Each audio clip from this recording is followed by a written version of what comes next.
The woman preferred, usually religion-wise, women are supposed to eat in private or together with other women.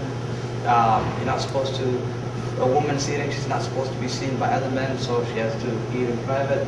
Somali men can eat in public. Men and boys are supposed to be active socially, whereas women, it's kind of uncommon to participate in community events such as like in the school's PTA and neighborhood associations. Women usually socialize in weddings, religious gatherings, but typically in Somali culture you won't see men and women together. Women usually stay home, and if they're coming together socially, they see each other at weddings or religious gatherings. Somali marriage customs: woman can marry any Muslim man despite nationality. Man can marry Muslims or non-Muslims. However, there's, for example, I can marry non-Muslims. However, some of the men marry non-Muslims and face challenges. Some of the challenges could be, or for example, like if I marry non-Muslims, the kids have to be Muslim. So that's where you see the conflict. Right now we might be in lovey-dovey everything, but later on we might have disagreements and I changed my mind. So we have some of that problems. I mean, not in the women community, but outside in Minneapolis, St. Paul, you see it's kind of common where they'll face that. So that's one of the reasons why it's like it's hard. You can do it, but it's just and there's no way a person will agree with you now. You can agree with you now, but later on it's going to be different when hard knock hits. If you have a question, you can jump in and ask her. Yeah, you can ask questions. It's a small group here. Woman divorce rates, it's uncommon. You won't see it. You will see it, but I mean it's uncommon as far as women and men. Women can divorce, and if they divorce, they have 3-month kind of waiting period where they can opt to resume their marriage. Children usually, like any other culture, usually stay with the mom. There's no like custody of like who gets this or that. It's usually the mother keeps it, and the dad 100% support as well. Is it not custom for the women to take the man's last name? Oh, that. They're usually not. Usually the kids go, like my son would take my first name as his middle name, and then my father's name as his last name. So I'll be like Mohamed. My full name is Mohamed Bedel. So where if I have a kid, well, let's say I name him Bilal, it'll be Bilal Bedel Aiden, and then or you could use Mohamed. But usually Aiden goes with my middle name. My middle name becomes his last name. Oh, that makes so much sense. Like Michelle Hadabet. Your daughter would be, or if you're a male, your son or daughter would be Joel Michelle Hadabet. That's the way it would be. So, and women usually when they get married, women keep their last names and everything. But the children, if they're a boy or a girl, it doesn't matter. They follow they take the mother's, the father's name as their middle name, and his middle name as their last name. I'm just curious too, like when they divorce it and the children stay with the mother, does the father help raise those children? Yes, Okay, he does. He raises them, but if they they get divorced, then he has his support. He does? He has. Okay. That's why usually we don't. It's not court or like back in Somalia. I mean, there's no court. If they divorce, kids automatically go to the mother, and if the dad is working, he would help. If he's not working, then he's excused. So it's not like usually like it's not a huge deal about like the whole child support or you pay this. Mostly when they divorce, they're divorced, but the kids is different. When it becomes the kids, it's different. They put their differences aside and they take care of the kids. you won't see a lot of single mothers in Willmar as far as divorce, but you'll see a lot of the kids that we have live with single mothers because of the wars that 1991 that happened, that lost their husbands in those wars or in the refugee camps, or like Muhammad's dad was killed back then. So you'll see a lot of single mothers for that reason, but you won't see because of a divorce. Yeah, divorce is very low rate now. Most common do's and don'ts. You can greet, don't shake hands unless it's initiated by the other person. For example, we have a lot of issues at conferences where teachers would try to shake hands. Yeah. Kind of awkward. Yeah. If it's an opposite sex, or you're dealing with a male and he initiates it, that's fine. But if he doesn't, just say goodbye or thank you or whatever. Visit homes, that's when necessary. Banging doors, I don't think anybody would do that. Yeah. But they're probably, oh my gosh. Usually when somebody's not like preserved, when someone talks when someone bangs hard, they're probably the first thing that comes to their mind is, oh my gosh, the police is here. yeah. Come in when invited, but when you're invited, for example, we have a lot of issues with, like we have home visit from social services or teachers or special education teachers. They would come in with their shoes, and you're supposed to take your shoes off at the door. Not outside, but inside. Inside, yeah. So conversations are okay, like any other culture, but no jokes about sexual innuendos. But that depends on individual choices too. So. Because they feel embarrassed. Do you remember that people have their own individual identities and purposes? Do you learn key phrases for ice breaking? This is actually huge. If you know some of the ice breaking, let's say if you go on to do a home visit, and you know some of the ice breaking, or if you have parent conferences, if you know some of the ice breaking, it kind of helps with the environment of that meeting. And they're probably, they know some couple words or stuff like that. So they'll try to teach you more. So it's usually a good way to how can I start a conversation? Like if you were visiting a Somali parent or you said Subah wa accent, good morning, right away they would smile or laugh. So they're like, oh my gosh, you're actually trying to learn my culture. Yeah. Like they'll take it as a positive way. They're like, oh, this person is a really good way to What start. if you say it like a little bit incorrectly? Like That's salami, okay. like- They will correct you. They'll correct you. Yeah. Is that right? Yeah, they'll get really So excited it's about not, it. I might feel stupid? No, No, it's no. actual humor. Like Okay. that's why we say Yeah. it's an icebreaker, because the parents would kind of feel comfortable. They say, oh, actually, they're trying to this like, person, yeah. they're trying to And learn you will it. see a smile right away. Even if you're wrong or right, you will see a smile. And Yeah. Could you just say them? Yeah. first? The first one is Iska Waran. Iska is like two words, Iska and Waran. Oh, it sounds like something. Yeah. Yeah. Iska Waran. Just go word. Yeah, Iska Waran. Oh, And- Scandinavian. Like a one- Really does. yeah, subah one accent. Good morning, sir. Subah one accent.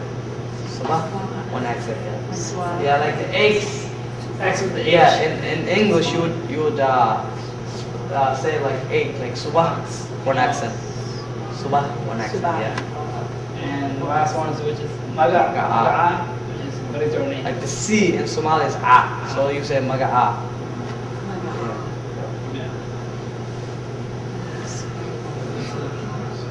Yeah.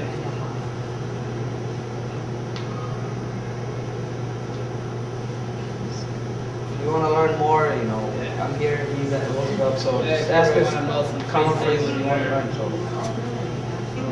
Let me know. Do you prep out? To compliment when necessary, but to the opposite gender. I mean, it's fine, our generation, like, if you compliment or, Give you like a nice jacket, Yeah. but like, for example, like, oh hey, you look so pretty today. Like that's no. If a female person would say that to my dad, he would kind of feel uncomfortable, Oh, you look beautiful. Yeah. You'll feel uncomfortable. Yeah. Suba. Subah. Subah. You said the last one? Which one? No, it's For you can pronounce it, obviously, because it's not in the English letters. so it's But pronounced for us, C would be A.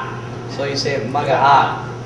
So you can hide it, like, Maga'a. yeah.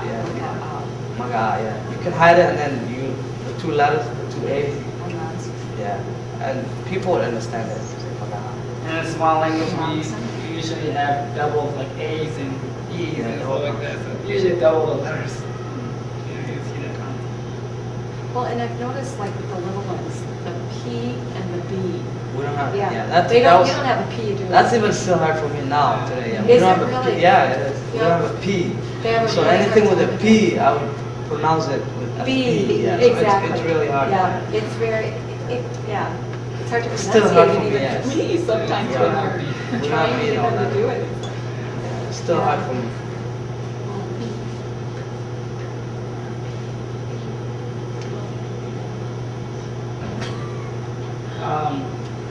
Don't talk to someone who's praying. Don't open in front of someone while he or she is praying. You must talk with something between the two of you. So when praying, well, how do you know the person's praying? So I need to demonstrate again. If you guys wanna, like he said, we pray 5 times a day. We're supposed to pray 5 times a day. Like he said, one is in the morning around 5:45, 6 o'clock. 1:30. There's another one around 1 o'clock, and then the third one is around 3 o'clock, and then the fourth one is around 6 o'clock. The fifth one is around 8 o'clock. Depends on the Yeah. And usually, do you guys want to see it? yeah. Yeah. Usually you'll face the, Icon, and then that's in the Middle East. yeah, you face the east. No, northeast. Northeast, yeah. You go like this, you say Allahu Akbar. That means God is great. You So- recite Arabic. in Arabic, yeah. And you're praying, so you have to concentrate on what you're doing. So like he said, if I'm praying here, you can't go across. Yeah, so like if I want to put something in front of me, then it's like I'll put something in front of me He and will I'll walk by. Yeah. He'll put something in front and then he will walk by. And then you just go Allahu Akbar and then you recite in Arabic. You pray and then You recite two Yeah. verses of the chapter, which You go like the long this. or long, short. and then you You go back up, get up, and now you go prostrate. down, You prostrate twice. and you go this twice. Do you touch your forehead to the ground? Yeah, forehead and nose to the ground. And then you get up. Then you get up. So it depends on how many times each prayer has. So you do that like the That's morning one prayer you do set that right twice. So, Like the one at prayer at 1 o'clock you do that 4 times. So it depends on how many times that each prayer has. So the morning one you do, like that's one set right there. So the morning one you do 2 sets. Where the 1:30 one you do 4 sets. The 3:30 one you do 4 sets. And the 6 o'clock you do 3 sets. And the last one you do 4 sets. It takes about 4 minutes, 5 minutes. Yeah, 4 or 5 minutes. And then and then usually it depends on which chapter you recite. Some chapter, is, it can be, like, you can recite for an hour and 20 minutes. And what you're reciting is from the Quran. It's from the You Quran. guys know the Quran equal to the Bible, so you have to read verses from that while you're praying. Do you ever not do verses? Do you ever like talk like? No, No, you have to Never read say, like- Arabic. all you can do is talk, read the verse. Recite. That's it. Okay. You have to be into it. You can't look at sides. Just focus basically. yeah, like, you keep can't- all your attention. you where, can't like, lose your focus. If you have here's like TV going on, oh, what happened there? You can't. Yeah, you have to. Those 5 minutes, you have to do whatever that Focus prayer has. that. But you're reciting. Yeah. You're reciting something. You're Yeah, reciting. reciting the Quran.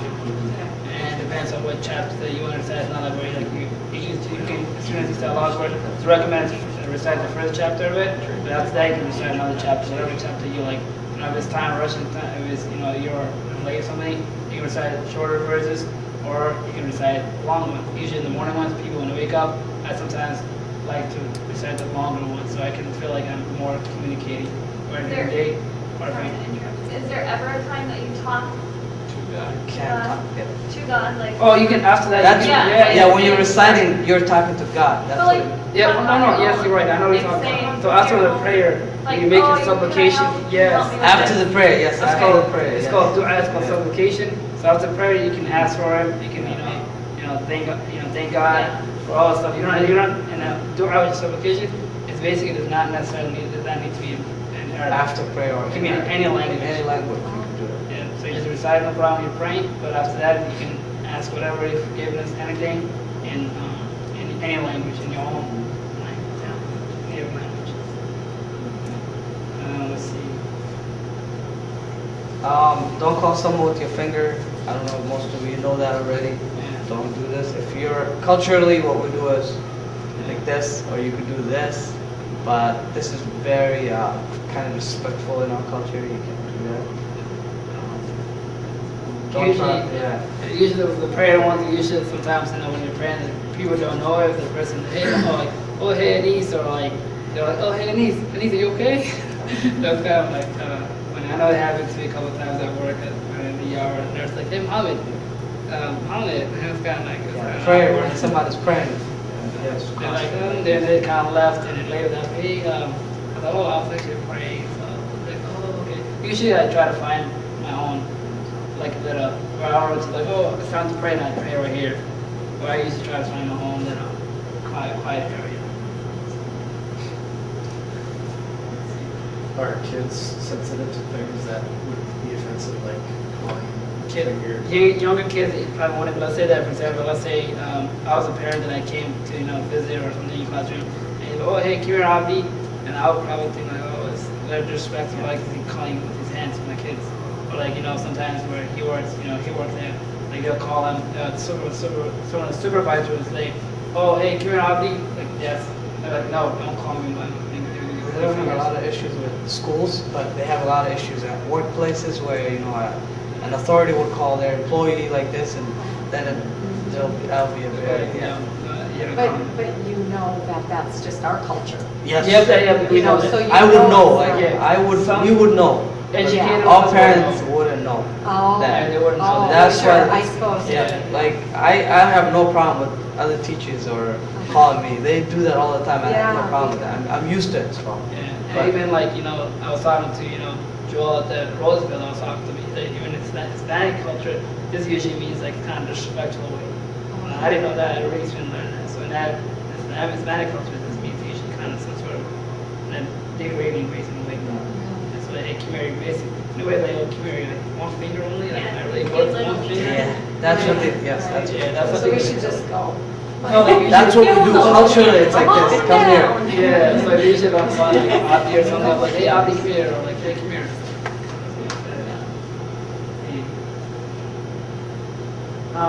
Don't invite someone for a meal that contains pork. I think most everybody knows that. Don't invite someone for a beer or any alcohol drinks. Don't tell religious jokes and don't use foul language. For the pork one, I know when I was younger days, I started school in 5th grade in California. When I was, there's probably times I don't remember exactly, but I'm pretty sure I ate pepperoni before. I was like, oh, oops, it's pepperoni. I don't know how it really tastes now, but thinking back, I probably ate it at least once or twice for sure. But it's harder for younger kids, and that's why elementary schools is hard. But I think it's a good thing Roosevelt don't have that, which is nice. But once we come to middle school and high school, you kind of like, oops, and it's kind of hard to tell the sausage usually. It's tough one with beef. I had the same problem back in high school too. When I first came to the country, I was at the Willmar High School, and we had a soccer game I was enrolled. But we went to Brainerd, and I did, all the kids we stopped at the pizza place, and all the kids ordered pepperoni. I don't know what that is, and I just ordered whatever everybody else was ordering, and I ate it. So, if you don't know, it's okay. It's an attention thing. They don't serve anything that has pork at Kennedy or Roosevelt, like elementary schools. But I think middle school, high school, but then kids can make choices at that time. So.